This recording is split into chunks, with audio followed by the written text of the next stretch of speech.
Olha aí, ó. Não tem pra ninguém. Isso aqui foi uma época que, segundo muitos especialistas, era um quase desconhecido caso de depressão. Que eram sempre assim que o povo curtia, ó. Alegria, ó. Demais, né? Agora, gente, demais também é o programa Bendita Hora. Nessa terça-feira abençoada, é um programa ao vivo, considerado um dos melhores do Brasil nesse horário aqui. Aliás, o melhor, hein? E o padre também hoje está recheado de convidados hoje especiais. Muito especiais no nosso programa. Já já o padre vai apresentá-los para vocês, porque eles vão trazer assuntos assim bem bacanas nessa terça-feira aqui para você, junto comigo. Mas antes, eu quero convidar vocês e todos eles, vamos colocar tudo nele. Ele é a razão de tudo. Junto com o padre. Em nome do Pai, e do Filho e do Espírito Santo. Amém. Vinde, Espírito Santo, enchei os corações dos vossos fiéis e acendei neles o fogo do vosso amor. Enviai o vosso Santo Espírito, e tudo será criado, e renovareis a face da terra. Oremos. Ó Deus, que instruístes os corações dos vossos fiéis com a luz do Espírito Santo. Fazei que apreciemos retamente todas as coisas, segundo o mesmo Espírito, e gozemos sempre da sua consolação. Por Cristo, Senhor nosso, assim seja. Rogai por nós, Santa Mãe de Deus, para que sejamos dignos das promessas de Cristo. Amém. Santa Teresinha do Menino Jesus, rogai por nós. Quem como Deus? Ninguém como Deus, irmãos e irmãs. Muito bem, muito bem, muito bem. Ó, vamos começar aqui por ela, né? Sempre pelas mulheres primeiro, meu lado direito e seu esquerdo aí. Olha só, gente, ela é pediatra, neonatologista. Ela é uma pediatra há mais de 12 anos atuando em terapia intensiva neonatal, é isso aí, ó. Com ampla experiência em salas de parto, alto e baixo risco. Eu tenho a honra de trazer aqui pela primeira vez no meu programa ela, doutora Renata Castro. Doutora Renata, que alegria. Boa tarde. Obrigada pelo convite. Já, vamos ouvir, vamos falar um pouquinho também do Setembro Verde. Aliás, você tá maravilhosa de verde, estou aqui, branco, ó. Trouxe aqui uma também para o senhor. Mas com significado de uma mensagem, né? Sim. Não tem nada a ver com o Palmeiras, não, né? Não, nada a ver com o Palmeiras. Bom, mas tá tudo certo. A senhora é muito querida. Seja bem-vinda aqui, tá? Obrigada. Bom, gente, ele já é bem conhecido na casa, mas hoje ele é um especialista em comunicação. A gente já percebia isso há muito tempo. E também posicionamento de marcas e pessoas. É renomado criador do método CVI, que é Comunique, Venda-se, Influencie. É referência nacional em marketing televisivo. Não tem para ninguém. Eu tenho a honra de trazer aqui o nosso querido amigo aqui, nosso querido Rogério Moreto.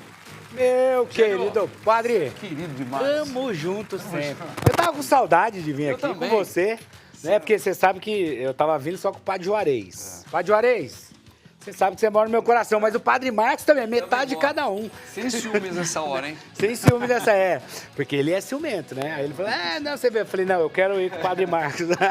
Grande Rogério. O padre gosta demais dele também. Gente, agora meu lado esquerdo, seu direito, ele é guitarrista, produtor musical, missionário, produtor musical e arranjador e multi-instrumentista, considerado o guitarrista precursor do rock na Igreja Católica. Que é, hein? Faz parte da formação original das bandas Cristoatividade e Banda Canção Nova. Olha, já produziu mais de 3.000 LPs e CDs. Atua em missões evangelizadoras através da música, focando sempre o incentivo missionário. Eu tenho a honra de ter aqui pela primeira vez no meu programa e comigo, né? Ele que para mim é o maior guitarrista da Igreja Católica, mas disparado, roqueiro, brother do padre. Oi, guitarrista. Ei, meu querido. Ô, padre. Tamo juntos sempre, hein? Opa, Você precisou, é estamos aí. cara. Muito obrigado pela oportunidade de estar aqui no programa. Você é um talento Muito obrigado vivo aqui no mesmo. nosso meio. A gente tem que curtir muito você, cara. Obrigado, tá? Obrigado. Tamo junto sempre. Depois você mostra o teu cinto. Aliás, levanta rapidinho, mostra o teu cinto aí, ó. Do boy. Mostra aí, o mineiro, mostra assim, ó. Esse de baixo aí, ó. Ele vai trazer um pro padre aí futuro. O padre É que a cintura dele é mais fininha do que a minha, senão eu ia estar usando aqui agora. já tinha ganho. Valeu, boy. Gente, agora é o seguinte, ó. Ele é sacerdote diocesano aqui na Arquidiocese de São Paulo. Aqui na região Lapa, também aqui em São Paulo, ele atua. Entrou para a vida consagrada no Carmelo Descalço. Professou votos e viveu como frei carmelita. Olha que bacana, hein? Por 6 anos, onde fez a sua primeira graduação em filosofia em Belo Horizonte. Entrou para o Seminário Teológico na Arquidiocese de São Paulo, graduado em Teologia na PUC, sendo ordenado sacerdote em 2017. Então, atualmente, é assistente eclesiástico para a PASCOM e também assistente eclesiástico para a rede mundial, é isso? Mundial de Oração do Papa. Eu tenho a honra de trazer aqui meu irmão no sacerdócio, muito querido, foi meu vigário por um tempo. Rapidinho, a igreja já pegou ele para ser também, está à frente de uma paróquia. Padre Eduardo Augusto. Padre. Alegria revê-lo, padre. Que alegria, viu? Seja Obrigado pelo bem-vindo. convite também aí, conjunto. Bacana. Alegria estar com vocês aí. Amém, que bacana, bacana. Ela já está com a assessora dele aí também, né? A Lu, que está ali. Pode mostrar a Lu? Quer, mano? Pode mostrar a Lu? Não? Pode, mostra a Lu, olha lá. A Lu, assessora do padre Eduardo. Seja bem-vinda, Lu. Muito bem, gente. Olha, vamos aqui. Ó, nós temos um pensamento, a gente sempre coloca no programa, né? E esse pensamento é o seguinte, dá uma olhadinha aqui, ó. Queria ouvir um pouquinho a opinião de vocês. Cada um fala um pouquinho, né? Se está fora das suas mãos, não mantenha dentro da sua cabeça. Assim é um pensamento. Se está fora das suas mãos, não mantenha dentro da sua cabeça. Vocês concordam com esse pensamento? Não? Como é que vocês querem dar uma ajustada, querem dar uma opinião a mais? Se está fora da sua cabeça, doutora, não mantenha na sua cabeça? Eu acho que... Depende, né? Depende, assim, tem coisas que realmente fogem da nossa capacidade de resolução e às vezes até de entendimento, mas às vezes a gente precisa elaborar de alguma forma, né? Claro que você não pode ficar com um pensamento ali obsessivo em cima de situações que você não tem como resolver ou, né, remediar. Tentou, persistiu, analisou, apesar da sua vontade, está fora das tuas mãos, mas você tentou, foi. Então você teve ele na sua cabeça. Fez a sua parte. Fez a sua ali, parte. né? Eu tive ele na minha cabeça, fui, foquei e fui descobrindo que parece-me que não é para mim. Aí eu tiro. Sim. É isso? Acho que sim. É? E que se depende também de outras, né, circunstâncias. Aí acho que Legal, bacana. fazer o melhor que você pode. Fazer o melhor que você pode, mas nem sempre o que está fora das nossas mãos, a gente não deve, às vezes, dependendo como for, dar uma Algumas vezes a gente cutucada lá. precisa lutar, né? Tem coisas que vale a pena você enfrentar e entrar na batalha, mas tem coisas que não. Gente que até nunca imaginou que ia ser músico, estava fora das mãos dele, hoje se tornou um especialista, né? Rogério, o que você achou disso? Ah, meu amigo padre, eu concordo com isso aí, mas 100%. 100%? Eu acho que, na verdade, ali, o que eles estão querendo dizer com isso? Se está fora das minhas mãos, no sentido de que eu não depende só de mim resolver isso, esse problema, essa situação, não adianta eu ficar martelando aquilo na cabeça, porque vai me causar outro problema. Então, eu tenho um problema que eu não consigo resolver, e aí eu fico remoendo aquilo, me causou outro problema que também, né? E que não tem necessidade. Não mantenha dentro da cabeça. Não quer dizer que você tem que esquecer. Não é isso. Ah, esqueci então e não vou tocar mais no assunto. Não. Se lembre, no momento oportuno você vai resolver, mas não fica martelando aquilo, que aí é um problema a mais. Legal, tá vendo? Já foi um outro lado visão. pensado. Bacana, Rogério. Boy, o que você acha desse pensamento aí? Eu entendo o seguinte, se está distante de mim, fora das minhas condições, se é para o meu bem, mas está fora, eu vou lutar. Agora, se é uma coisa que venha me trazer alguma situação, tipo, começou errado, vai dar errado, então eu deixo lá. Tá. eu deixo. Então, um pouco dos dois pensamentos aqui. Tá certo, legal. Padre Eduardo, você também pensa assim? O senhor quer acrescentar? Quero. Pois não. Aquele lado, um pouquinho. Lembrei de Santa Teresinha que está aqui presente com a gente. Certo. Ó, se está fora das minhas mãos, então essa é a questão. Então, se eu não guardar, na minha mente eu posso falar isso na dinâmica do hoje. Por exemplo, de repente muitas pessoas guardam exemplos de situações difíceis e aquilo fica gerando ansiedades, às vezes depressões, reações adversas. Porém, que interessante se eu conseguir fazer um esforço para ajudar, seja a mim mesmo, aquilo que me cerca, no hoje. Será que essa que está fora das minhas mãos não pode, no amanhã, com uma decisão do hoje, vir às minhas mãos? Talvez eu não tenha hoje aqui, mas eu projeto minha ação no hoje para ganhar no amanhã. E aí eu não vivo algo distante, e aí senão eu vou viver de sonhos. Então a esperança é uma atividade no presente. E para a gente, padre, né? Sim. Uma questão da fé, Sim. uma prática humana, mas uma prática espiritual. É porque às vezes o nosso Senhor no primeiro momento, aliás, o Mineiro mostra aqui nós temos uma relíquia de um pedacinho, né, padre? Do osso do fêmur. Olha, do osso Fêmur. de Santa Teresinha do Menino Jesus. Dá uma olhada, coisinha mais linda, nós estamos aqui com um pedacinho do próprio corpo, né? Do corpo de Santa Teresinha. Já nós vamos falar sobre isso aqui, só para entender por que está aqui, né? Mas é isso, né, padre? Porque, na verdade, o nosso Senhor, quando nos chama, no primeiro momento, a gente se sente tão distante. Tem até uma música que fala assim, né? A distância entre que sou e que devo ser. Sim, linda muito. No âmbito da fé, aquilo que o Senhor nosso nos pede, às vezes fala, poxa, tá fora, a princípio tá muito fora, né? No âmbito da fé. Mas eu não posso tirar da minha cabeça. Sim. Porque ele fala, você pode. Nesse compartimento, sim. Exatamente. Da fé, né? Agora, que nem eles deram os outros exemplos, O aspecto. de outros aspectos do dia a dia da vida também, às vezes encaixa bem o que a doutora falou. Isso na minha profissão é o meu dia a dia. Tem muitas vezes. Eu trabalho numa UTI neonatal, imagina. Eu trabalho com bebês criticamente doentes. E muitas vezes tudo já foi feito. Então, assim, da parte médica, já foi tudo realizado, mas eu dependo, né, também da resposta do organismo daquele neném e de Deus. Até da vontade de Deus para reverter um quadro que cientificamente, pela medicina, era impossível. Né? Mas eu não consigo tirar da minha cabeça. Que é o meu dia a dia, então eu tô ali, vou chegar no outro dia, eu vou estar com aquela família, com aquele paciente. É uma decisão também. Então, assim, claro que eu também não posso levar tudo do meu trabalho para minha casa e para minha família, Perfeito. mas eu preciso guardar ali em um lugarzinho até para eu mesma estar ali torcendo por aquele bebê, né? Que bacana, é isso aí, tá vendo, gente? Isso aqui são alguns pensamentos, né? Agora, muitas vezes pensamos como as coisas eram mais fáceis na nossa infância, não é? Então, olha só, nós temos aqui hoje uma enquete que nós queremos que...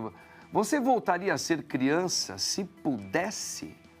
Se pudesse, né? Sim ou não? Então tá aí, muita gente fala, não, porque às vezes dependendo muito da vida que teve, ou como que foi, tem gente que fala, não quero nem lembrar quando eu era criança. Mas tem muitas pessoas que falam, olha, se eu pudesse, eu queria voltar. Mas isso é você agora que vai responder para nós. E no finalzinho do programa, a nossa querida Laurinha vai lembrar o padre, tá? Pra gente dar uma enquete final. Eu quero saber a opinião do povo, tá? Se você pudesse, você voltaria a ser criança, sim ou não? Tá lá? @ programa Bendita Hora, tá bom? Tá aí, ó. Vamos ver aqui um VT com o nosso querido do Padre Marcelo. Eu queria que você prestasse atenção nisso aqui e vocês, meus irmãos convidados também. Dá uma olhada. E eu tenho um convite muito especial. Pela Rede Vida, o canal da família. Dia 10, amanhã de setembro, é Dia Mundial da Prevenção ao Suicídio. E quantas pessoas precisando de vida. E o lema dessa campanha, e aliás, Setembro Amarelo, Prevenção ao Suicídio, justamente a melhor escolha é a vida. E Rede Vida, o canal que leva valores. E eu estarei das 10 da manhã, no Conjunto Nacional, até às 22 horas, pelo menos, fazendo a dedicatória do livro Batismo no Espírito, Saúde Mental e Pílulas de Fé e Sabedoria. Levando a palavra de Deus e levando a esperança.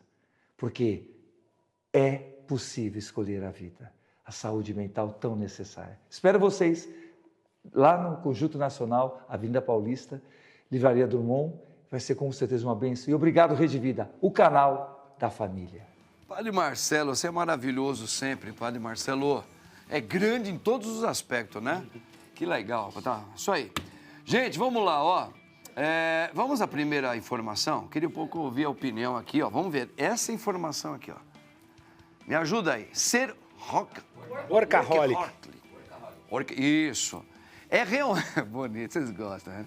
É realmente sinônimo de sucesso. Ô, Rogério, a gente tá vendo uma mulher que trabalha pra caramba, ela não sabe mais o que ela faz para fazer a coisa acontecer. Parecendo um polvo ali, né? Cheio de braços. Não é? A gente sabe, eu acho que essa palavra, é difícil até soletrar para nós. Workaholic. Parece um palavrão, né? Parece, vai, ô workaholic! Não é? Mas, na verdade, ele tem um significado, só para o nosso povo entender bem em casa, para ver que realmente, e você tem uma opinião muito legal para trazer para a gente, você é um baita de um comunicador, um cara especialista nisso. Explica primeiro o que seria esse workaholic, uma pessoa que ela tem esse rótulo, essa marca. Workaholic é aquela pessoa que trabalha em excesso. Tá. Ela tem uma compulsão por trabalho. Igual quando você fala da pessoa que é alcoólatra, ela tem uma compulsão por beber, né? Pelo álcool, pelo vício, enfim. E o workaholic é um vício, né? E aí as pessoas confundem muito essa questão de ser workaholic, de trabalhar demais, de trabalhar o tempo todo e focar muito ali, 99% da vida dela, em cima do trabalho, achando que isso é bom, que isso vai trazer um resultado. Então, ó, eu trabalho muito, e aí como ela entende que isso vai trazer um resultado positivo, é um risco.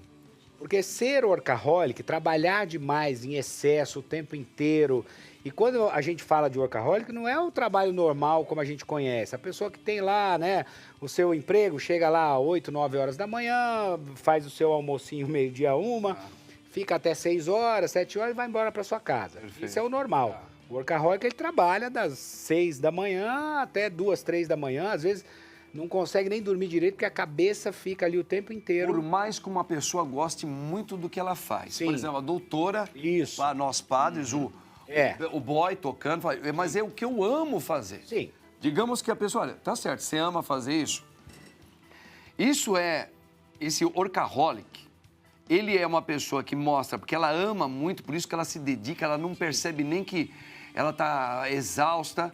Ou pode também estar junto com uma fuga. Exatamente, é isso aí. Tem tudo a ver com a fuga, que na verdade ela está, né, tentando... sabe aquela história? Quando a sua cabeça está pensando muito numa coisa, você procura sempre uma válvula de escape.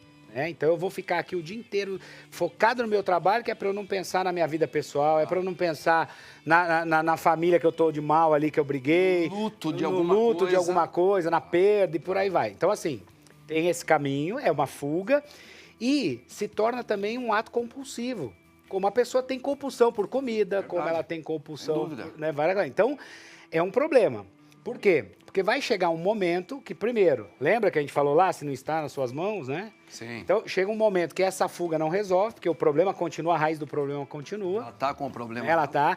Aí ela começa a criar um segundo problema, que é a estafa física, porque chega um momento que você não aguenta mais. O cérebro trabalha o tempo inteiro, o corpo começa a ficar cansado. É aí onde a gente tem os casos de burnout, né? Que a pessoa, né, começa a ter esses sintomas por conta desse estresse mental e físico. E mais, se torna essa coisa compulsiva e aí fica difícil você se libertar disso.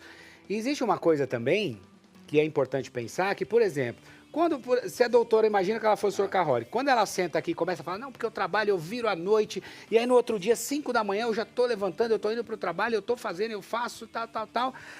As pessoas tendem a achar isso como uma virtude, aplaude. E aí existe aquela coisa... A princípio. Só que aí o que acontece? Todo mundo aplaude, nossa, parabéns, como que você consegue... Incentiva. E isso é ruim, porque na cabeça dela ela começa a criar isso daí. E o que pode acarretar também, o padre, essa questão né, do trabalho em excesso desse foco? Porque aí você não tem condições de focar na sua família, você acaba esquecendo, deixando a Ela família... fica meio anti família, amigos, social. Você não tem mais uma vida social, você acaba... A saúde, né? A saúde, você não tem uma válvula de escape, porque todos nós precisamos de uma válvula de escape. Por mais que o boy ama tocar e vai fazer show um atrás do outro, tem uma hora que ele tem que deixar a guitarra dele de lado, e aí ele vai fazer o quê? Vou jogar ping-pong, vou jogar videogame, vou assistir filme, vou assistir uma série, vou rezar, enfim. Mas você precisa ter uma válvula de escape. Então, todo ser humano precisa, né? Para você sair desse seu ambiente, que é um ambiente que, em excesso, ele acaba sendo tóxico nesse sentido, para você poder ter o seu momento de desapelar. Então, não é uma boa ideia você ser workaholic. Parece que é, mas não é. E também não é sinônimo de sucesso, não, viu? Muito bem explicado. Eu acho que isso aí é bem legal para todos nós entendermos, né? E trabalhar isso, porque todos nós podemos correr esse risco por uma fuga e perder até o contato com amigos, família, etc. e tal. Isso é uma coisa muito ruim. E as pessoas acham que é sinônimo de sucesso. Eu vou trabalhar muito que aí eu vou ter sucesso. Não. Sinônimo de sucesso é você trabalhar com inteligência.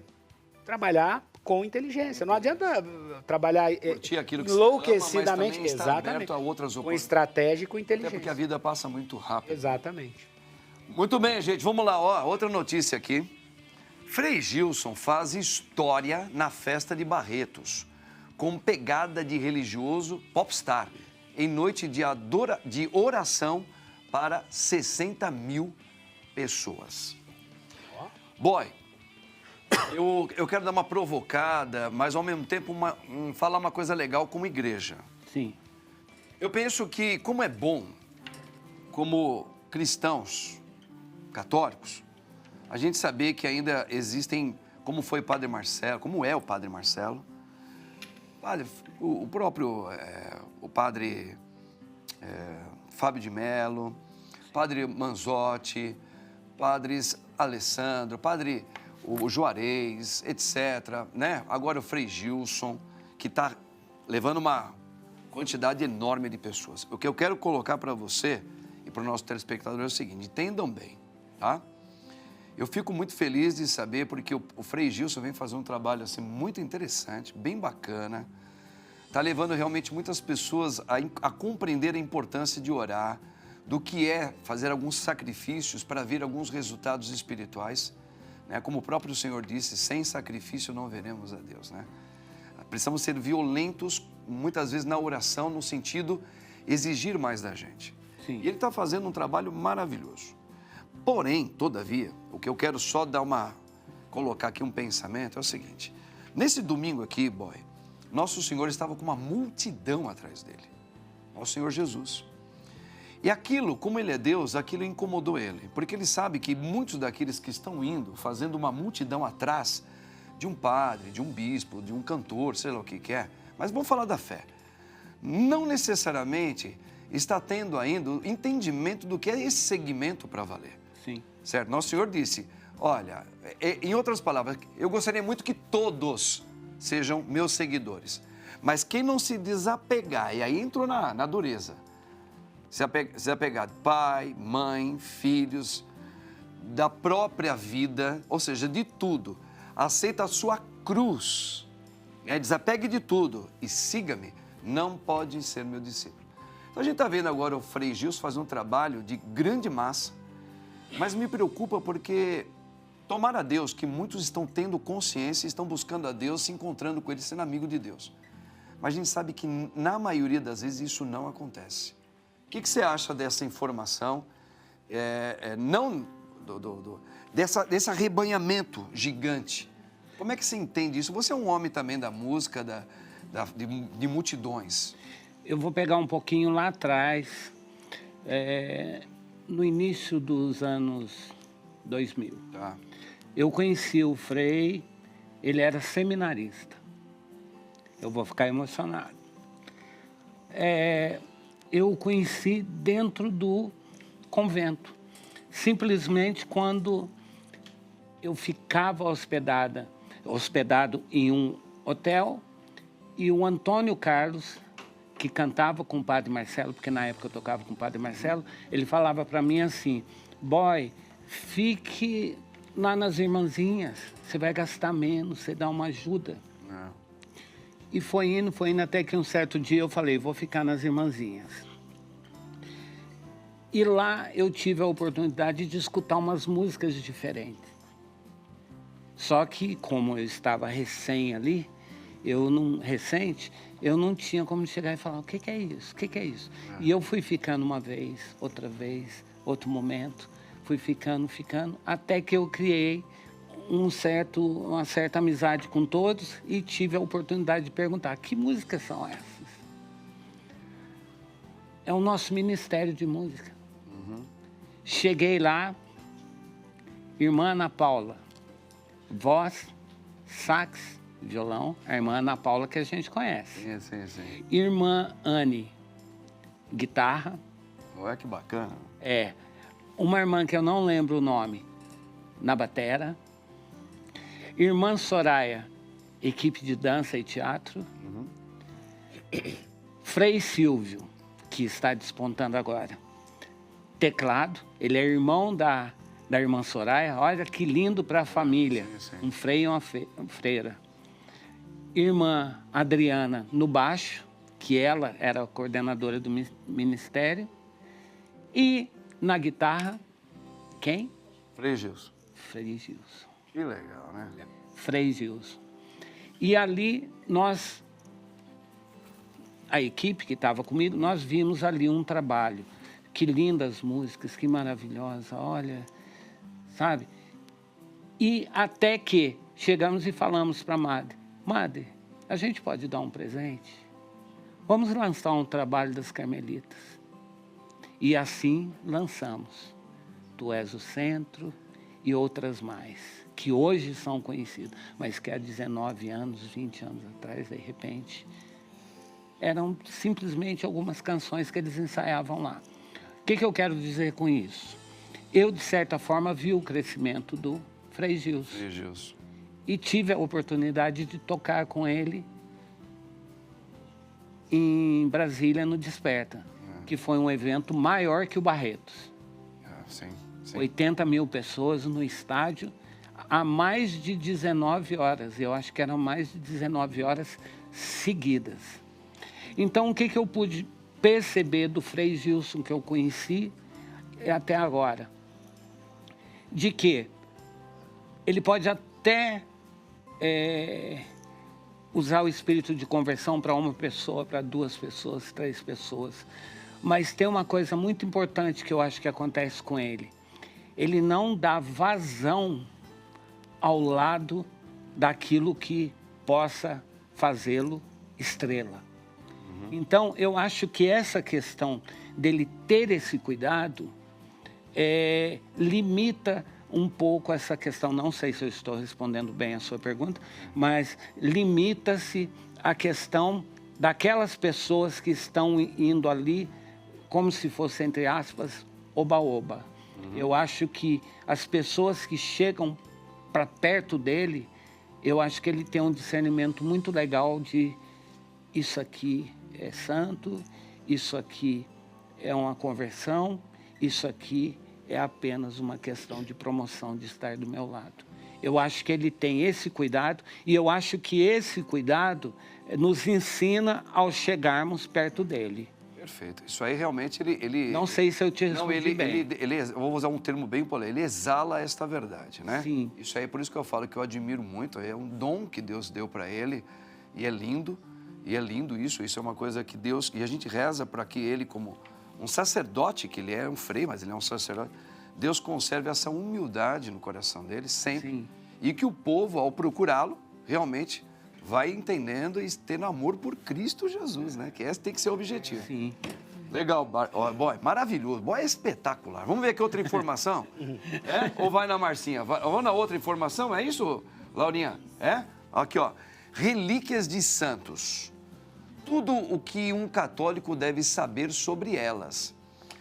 Padre Eduardo, relíquias, tem alguns católicos até que são católicos, mas até questionam. Por que às vezes a relíquia, a gente sabe o valor dela, né? Ainda mais nós, padres, mas muitos leigos católicos alguns questionam, porque eles não entendem por que um pedacinho de osso, como Santa Teresinha do Menino Jesus, um pedacinho do tecido, um daqueles santos, por que ela tem um valor dentro da espiritualidade católica? E por que, claro que é o Espírito que nos convence, né? De que muitas graças já aconteceram com a relíquia de um santo, de outro, né? Sim, sim. Mas o que o povo precisa entender, pelo menos como básico, para entender o valor que uma relíquia ela significa na vida de alguns santos pela Igreja Católica? Boa pergunta. E o valor de um santo na Igreja é que ele sempre aponta com o seu testemunho comprovado pela Igreja para a imitação das virtudes de Cristo, né? Cristo está no centro. Ele é o centro de tudo. Ele é o centro. Então, o santo ele faz um movimento semelhante ao de Maria. A gente olha para a Mãe de Deus e ela vai falar o quê? Fazei tudo o que ele vos disser. O santo, ele também... Só que ele também tem uma característica que nos iguala. Que o santo, todo santo, ele nasce no pecado como nós. E ele traz, assim, em relação à devoção, à piedade popular, uma identificação também em Cristo, como dizer assim, olha, alguém como Carlo Acutis, alguém que esteve entre nós, como São João Paulo II, o caminho do céu começa aqui. E o santo, ele abre isso, uma identificação para nós, por quê? Porque ele fala assim, você também pode, você também só tem hoje para amar, como dizia Santa Teresinha.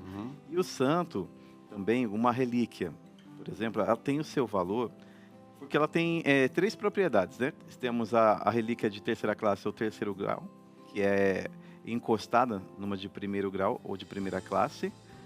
E ela tem a segunda classe, é uma veste, por exemplo, algo pertencente ao santo. Um primeiro grau, a parte do santo, qualquer cabelo, osso, a carne.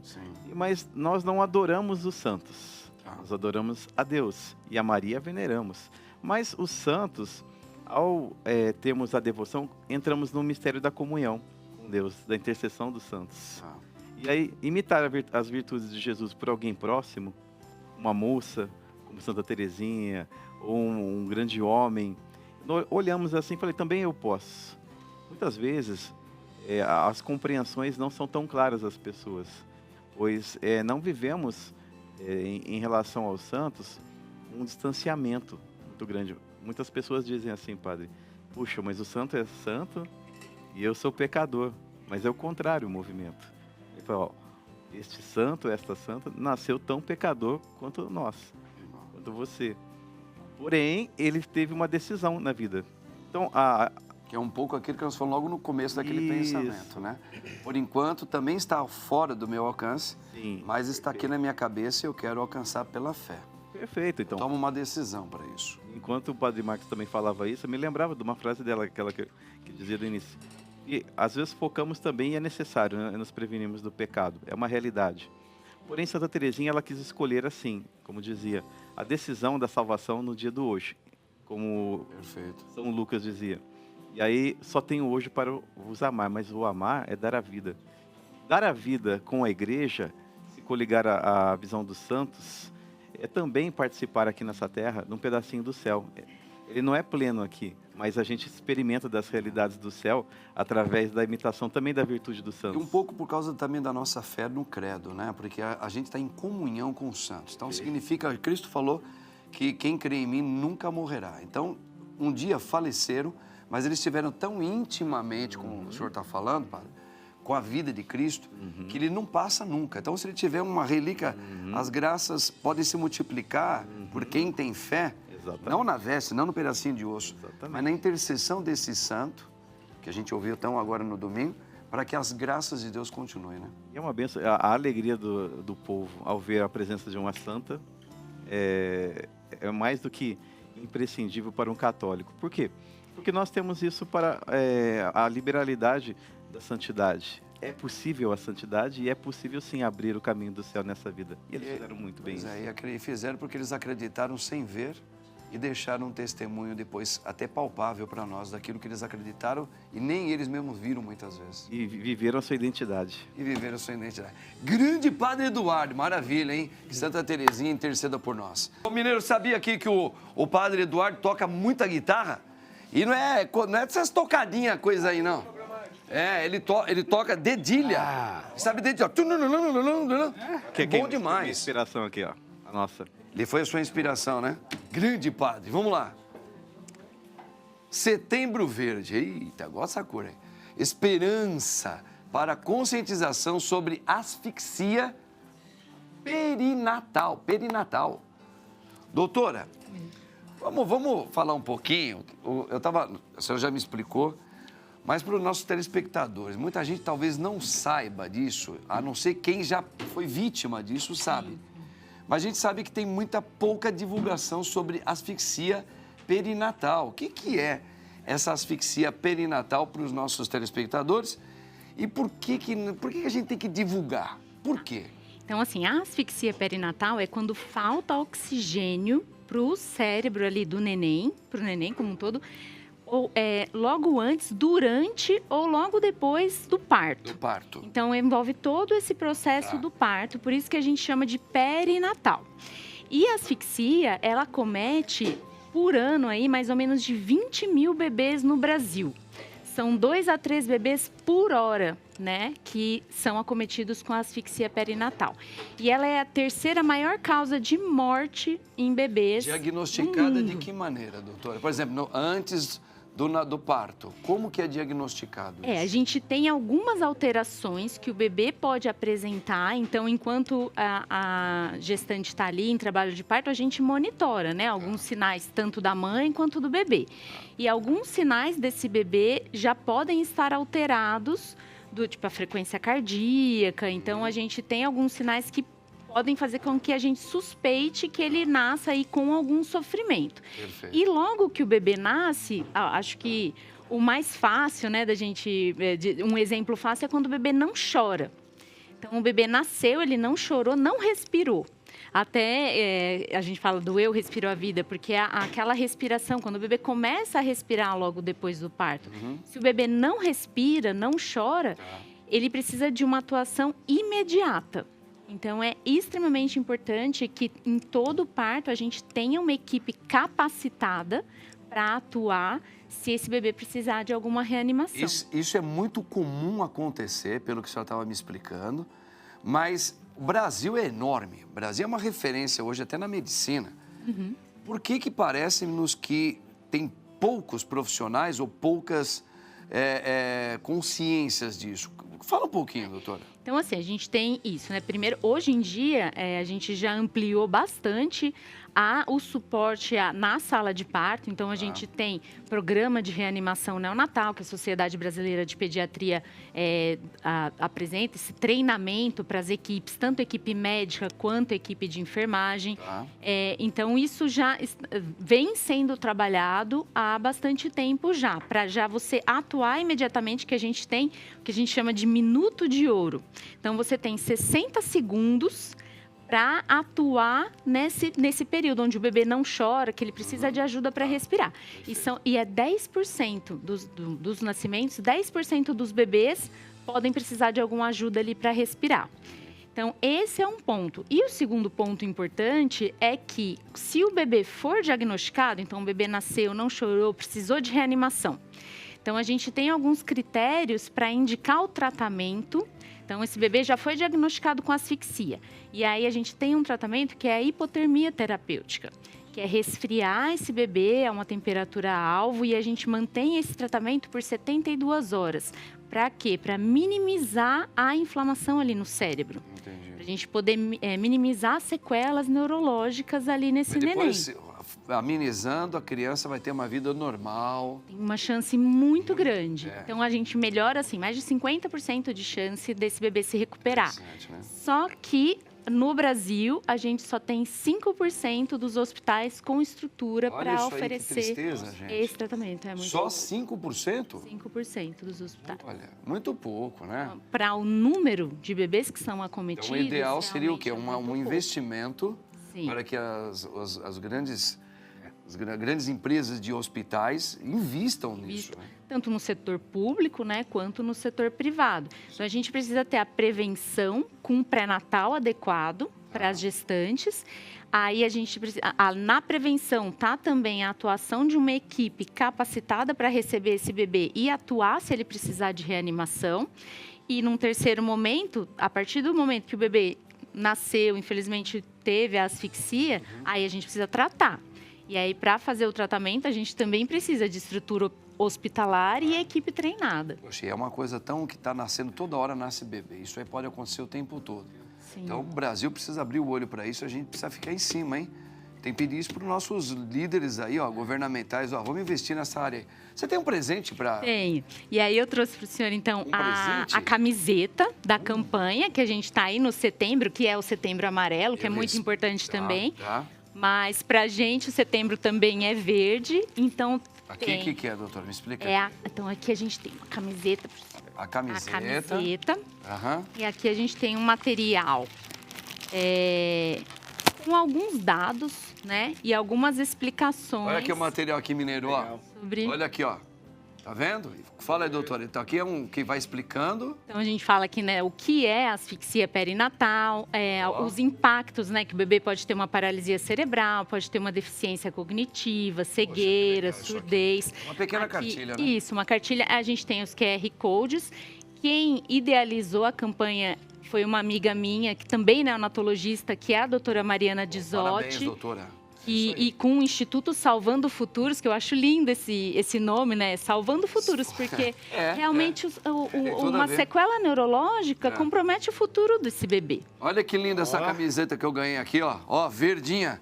Olha aqui, mostra aqui, mineiro, direitinho pro povo. Pessoal, não é linda? Verdinho. Tá vendo? Agora, como é o nome? Eu respiro a vida. Eu respiro a vida. Vamos ajudar aí, meu povo.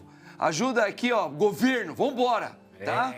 É isso aí, ó. Muito bem, pai. Parabéns pelo esse trabalho maravilhoso aí. Tem que mostrar esses trabalhos assim e exaltar, né, Rogério? Eu fiquei com uma dúvida. Por que isso acontece? Existe algo que você possa fazer, por exemplo, que você falou que às vezes até antes do bebê nascer... Boa pergunta. Então, é algo que acontece porque a mãe ali, sei lá, fez algo de errado ou não? Ou como que evita isso? Então a gente tem algumas alterações, alguns problemas da gravidez que podem desencadear algum sofrimento do bebê. Às vezes uma pressão alta materna, uma diabetes materna, alguma infecção na gestação. Tem que ser muito bem feito. Por isso, pré-natal. O trabalho de parto, a gente sabe que tem trabalhos de parto que são um pouco mais difíceis e desafiadores. Então, às vezes, é um trabalho de parto que não está evoluindo para um trabalho de parto normal, né? Que, claro, que é o ideal, né? É o mais natural, tanto para a mãe quanto para o bebê. Mas ele também pode ter a dificuldade, às vezes, na descida do bebê. Ou, às vezes, alguma condição do bebê, né? Que tem coisas que a gente às vezes não sabe nem explicar. São vários fatores que podem tem contribuir, né? algumas coisas da gestação, pode ter do parto em si, e às vezes uma circular de cordão que está um pouco mais apertada. Né? Tá vendo, gente? Super legal, né? Muita informação boa. Mas tem mais informação aqui, ó. Olha aqui, ó. De empreendedor a influenciador. Como equilibrar negócio e presença digital? Rogério, agora é muito com você. Como? Isso aí é uma coisa que vem acontecendo, muita gente. Agora, como, né? A palavra é como equilibrar negócio e presença digital. Fácil. Dá alguns exemplos pra gente fácil também. demais. É fácil? Ó, o que acontece? Nós estamos na era digital. Estamos. Então, hoje todo mundo está aqui com o celular na mão, todo mundo tem sua rede social, todo mundo tem essa presença digital dentro das redes sociais, dentro da internet. Você tem a sua empresa. Sua empresa ela tem lá o seu site, ela tem lá o Instagram da empresa, né? Tem o WhatsApp, são os canais que hoje estão muito em alta para você fazer essa conexão com o seu cliente e para você fazer a venda do seu produto ou do seu serviço, tá? Quando a gente olha lá para trás, quando não tinha toda essa tecnologia, quando a gente falava do empreendedor, do empresário, então o empresário-empreendedor, ele focava 100% ali em tocar o seu negócio. Montou a empresa, está lá, está administrando a sua equipe, está buscando novas maneiras de atrair o seu cliente, seu público, fazer a sua venda e o negócio prosperar. Hoje é importantíssimo a presença digital. Então, como é que você concilia isso? Dá para fazer isso. Existem duas formas. Tem gente que já tem ali uma predisposição para esse tipo de conteúdo. Então, por exemplo, Padre Marcos foi lá, montou a sua loja que vai vender camisetas. Aí você está lá vendendo suas camisetas, você tem lá a sua equipe que você já está fazendo a gestão, E você é uma pessoa que tem predisposição para ter a sua rede social ativa, para gravar conteúdo, para falar do produto, para mostrar o produto. Aquilo que você está gerenciando ao mesmo tempo, você está mostrando e fazendo o seu próprio marketing. Porque tem pessoas que já têm essa predisposição e tem também a ideia boa ali, né? Vamos dizer assim, consegue desenvolver boas ideias de marketing, etc e tal. Alguns empresários não, até por conta também da falta de tempo, porque aí o tempo dele é mais precioso quando ele está fazendo a gestão do negócio dele do que ter que, entre aspas, eles falam, vou perder tempo com isso. Não é perda de tempo.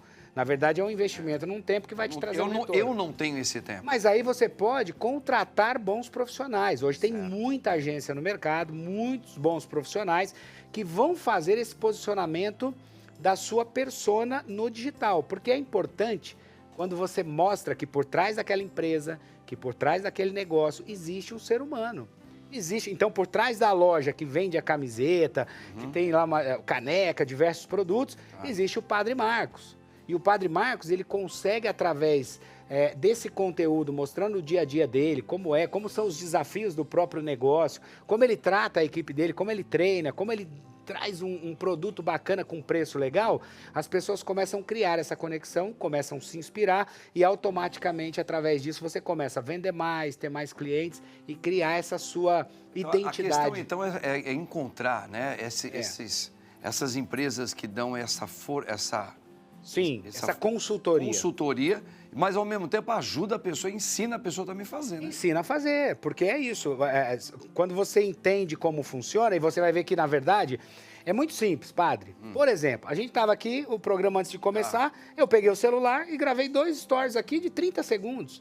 Ó, pessoal, daqui a pouco a gente está ao vivo aqui, pronto. Eu já fiz a minha presença digital antes do programa. Quando o programa terminar, eu vou fazer a mesma coisa. Pessoal, acabou aqui, foi maravilhoso, está aqui o padre, está aqui o outro padre, está aqui o nosso artista, a doutora. Já fiz mais um conteúdo digital. Então, é uma coisa fácil. Mas as pessoas, muitos empresários, muitos empreendedores ainda têm essa visão de que, eu vou perder tempo com isso. Não é uma perda de tempo, é importante. É importante. Às vezes fica até meio sem jeito com isso também, às vezes, né? Exato. Tem que aprender, tem que... vergonha, né? Vergonha. Porque quem não é visto não é lembrado, padre. Verdade. Né? Gostei, é isso aí. Se você não aparece, seu vizinho aparece. Vai aparecer o outro. Gostou? Tá vendo? Aqui é o Rogerião explicando como é que faz as coisas acontecerem. Agora, dá uma olhada aqui, ó. Essa informação. Carlo Acutis, santo da nossa igreja, agora domingo, hein? Mais 2 santos, né? A Carlo Acutis e o Fressati. Fressati. Ó, o santo da internet inspira a Pascom. Padre, o senhor também está aí juntamente fazendo um trabalho super legal com a Pascom. Acho que é interessante explicar primeiro para os nossos telespectadores o que é a Pascom, onde ela está, o que ela insere na arquidiocese e por que agora o santo da internet, claro, a gente sabe, mas por que ele inspira a Pascom? Primeiro, explicar o que é a Pascom. Pascom é a pastoral da comunicação. São os veículos que a igreja, de âmbito nacional, nós usamos, inclusive, aqui é um veículo, ainda que a Rede Vida, ela cabe dentro do organismo comunicação da igreja maior. Sim. Mais em forma nacional, como um movimento também, mas ao mesmo pastoral, ela tem a iniciativa, a missão de congregar também todos os fiéis em torno do quê? Da evangelização, como Paulo, por exemplo, de Cristo. Sim. Mas Paulo usou de todos os meios possíveis, linguagem comunicativa, expressão corporal. Hoje temos a internet. A Pascom, ela tem essa missão de comunicar, em âmbito, por exemplo, aqui em São Paulo, arquidiocesano. Então, o que nós fazemos? Nas 6 regiões episcopais, nós reunimos os padres, os leigos, e tudo que existe de movimento para, por exemplo, desde aquilo que se escreve, aquilo que se fala, aquilo que se ouve, aquilo que nós precisamos não só agora informar, mas viver também da parte, seja de Deus. E olhar a sociedade, o movimento da sociedade. São Paulo é uma sociedade mutante, o Brasil com suas características. A igreja, ela não está desconectada disso. Ela precisa entender, então, o movimento que acontece, está sempre em constante mutação, para que a gente possa também trazer a nossa mensagem. Então, a mensagem do Evangelho é a grande para nós comunicação. Só que o modo de viver isso e a adaptação disso, precisamos aí de profissionais, de linguagem. Até um pouco no que o Isso. Rogério estava falando, né? Que tem muitos dentro da... A gente tem boa vontade, mas às vezes falta... Isso, um tino. O tino. O tino, um profissionalismo. A igreja tem crescido de forma nacional aqui em São Paulo, muito nisso também. E nós precisamos ainda crescer mais.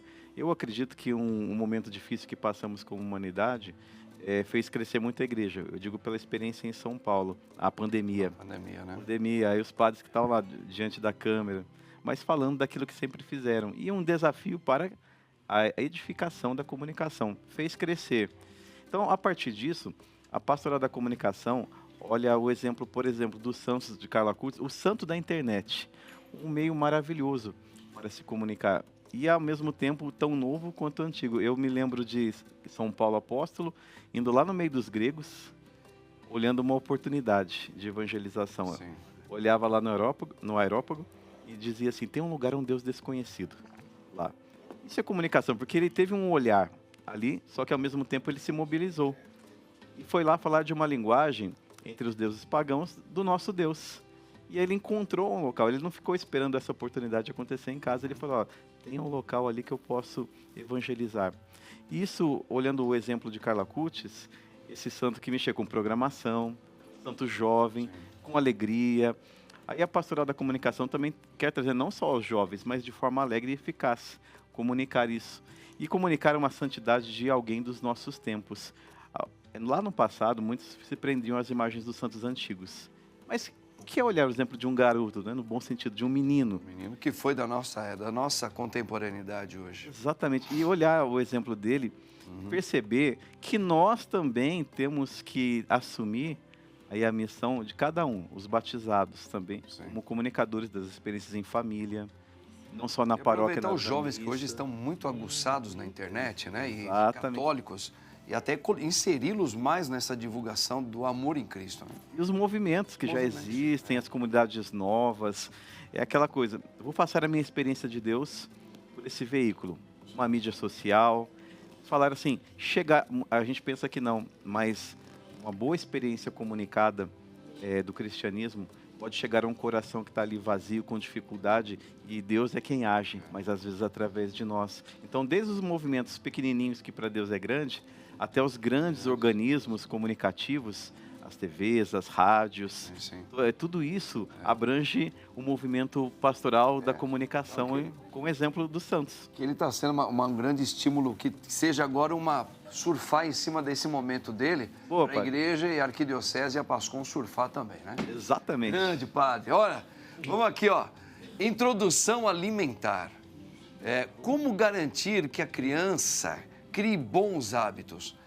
Garantir, doutor, é uma força de expressão, mas levar a ter bons hábitos, né? Que é o contrário do vício. A introdução alimentar é um período muito legal que pode até mudar a própria alimentação da família. Eu gosto muito de conversar com as famílias que eu atendo no momento que chega, né, a hora de começar a introdução alimentar, que os pais podem aproveitar esse momento para começar a comer melhor. Eu tenho relato de pais que chegaram para mim e falavam assim, doutora, eu nunca tinha comido uma nectarina. Eu só comi porque eu comprei para o meu filho provar e aí eu comi. Incentivá-lo e acabei comendo. Isso. Então, assim, a gente precisa primeiro dar o exemplo, né? A criança, ela é pura imitação. Eles olham muito o que você faz, muito mais do que o que você fala. Então, se você põe um prato ali para a criança com alface, tomate, rúcula, mas você está comendo um sanduíche, vai ficar difícil a criança comer a salada, né? Então, a gente precisa também reeducar e fazer as refeições em família. Também comer aquilo que a criança também está comendo, porque a gente começa a introdução alimentar, é tudo lindo, né? Família, eu achei legal porque essa coisa de introduzir todos ao redor da mesa de novo, para a criança ver o papai comendo coisas naturais, saudáveis, a mamãe também, e a criancinha fala, eba, quero também. Sim. E hoje, assim, a gente precisa resgatar isso, a refeição em família, porque hoje em dia cada um come com o seu celular ali, o seu tablet. E isso é super prejudicial para a criança, comer com o celular, porque ela nem vê o que ela está comendo. Não vê mesmo. Não vê. Então, é muito importante você oferecer para a criança uma alimentação variada, né, apresentar vários alimentos e não desistir, porque também a criança, às vezes, na primeira vez que você dá para ela ali, sei lá, um kiwi, ela não vai. E aí, só que você tem que insistir. Então, eu falo que para você realmente aceitar que a criança não gostou, você tem que dar 10 vezes. Na 11ª vez, se você deu e ela realmente não quis, aí, claro que cada um tem seu paladar, né? A gente também tem que respeitar. O paladarzinho da criança. Mas a gente precisa, não pode desistir, não comeu hoje a fruta, nunca mais dá. Come outra fruta. Eu não gosto daquela fruta, mas gosto da outra frutinha. Então, a gente tem que ser o exemplo e oferecer uma variedade, né? E evitar industrializados, ultraprocessados. Reeducar a família e a família reeducando a criancinha também. Vai. Exatamente. Maravilha, doutora. A doutora é espetacular, gostei demais. Tem mais uma informação? Bora, aqui, ó. Papa Leão XIV diz que a igreja deve continuar esforço missionário. Boy, cara, tá todo mundo já falando muito, gostando muito já dos primeiros passos do Papa Leão, né? Fala um pouquinho desse esforço missionário que o Papa ele tá falando isso e as pessoas estão gostando muito do Papa. Fala um pouquinho você. Sim, eu como missionário, eu amo o que eu faço. Indo em relação ao assunto do Papa Leão. Amo, vivo isso diariamente, vivo a partir do momento que eu tomo o Uber para ir para o aeroporto ou para a rodoviária. Porque eu acho que nós, músicos, entre aspas, artistas, podemos dizer assim, porque mexemos com a arte, nós temos a obrigação de, em primeiro lugar, sermos missionários. Nunca esquecer disso. Nunca esquecer. E eu não esqueço. Não esqueço. A partir do momento... Eu gosto muito de andar de ônibus.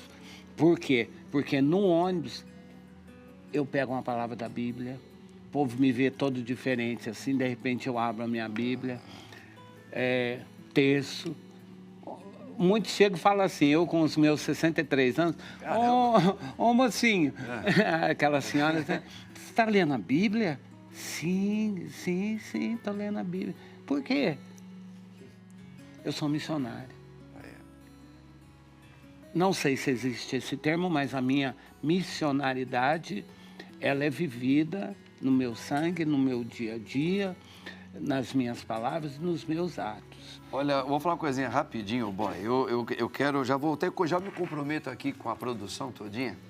Vamos trazer o boy aqui, se possível, semana que vem, se ele puder, ou a outra, que eu quero que esse homem fale mais, esse homem que é espetacular. Você está tratando de um assunto que ele é o perímetro da igreja, cara, a missão. Nosso tempo acabou, eu preciso terminar.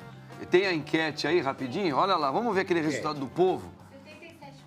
77,4% diz que sim, que se pudesse ele voltaria a ser criança. Olha, Jesus falou, né? Venha minhas criancinhas.